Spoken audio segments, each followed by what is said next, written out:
Hello नमस्कार. आज आपण बनवणार आहे झणझणीत मसालेदार मसाला अंडा करी. एकदम गावाकडच्या पद्धतीने झणझणीत आणि चवदार भाजी आपण बनवणार आहे.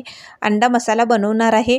ही एकदा या पद्धतीने तुम्ही करून बघाल तर ताट बोट चाटत राहाल. दिवसभर तुमच्या जिभेवरची चव जाणार नाही, एवढी भारी लागते अंडा करी. तर आपल्याला लागणार आहेत 2-4 अंडे लागणार आहेत.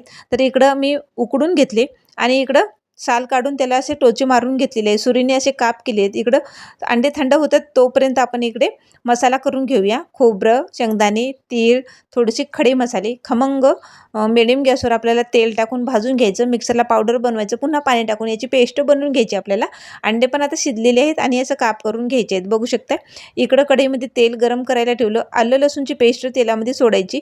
छान मस्त खमंग सुगंध येईपर्यंत याला परतून घ्यायचं आणि नंतर याच्यामध्ये ढीगभर मसाले घालायचे आहेत. बघू शकताय जे आपल्या घरात उपलब्ध मसाले आहेत ते घालायचं आणि 2 टोमॅटोची प्युरी मी मिक्सरला करून घेतलेली आहे. ते 2 टोमॅटोची प्युरी याच्यात घातलेली आहे.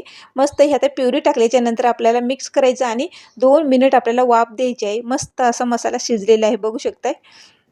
आता या शिजलेल्या मसाल्यामध्ये आपल्याला अंडे सोडून घ्यायचे आहेत. आपल्याला अंड्याला थोडं-थोडं आपण सुरीने काप दिलेले आहेत आणि मस्त छान आता हे मिक्स करायचं. तुम्हाला पाणी जेवढं पाहिजे तेवढं याच्यामध्ये गरम पाणी घालायचं आहे. गरम पाणी घालून पुन्हा एक वाफ द्यायची 2 मिनिटाची. तर बघू शकताय मस्त अशी तरी आपली अंडा करी तयार झालेली आहे.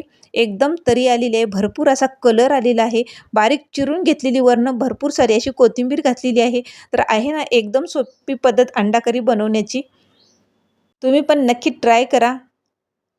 या पद्धतीने जर तुम्ही भाजी बनवली तर 1 भाकरी काय 2 भाकरी एक्स्ट्रा खाल आणि तुम्ही पण नक्की ट्राय करा.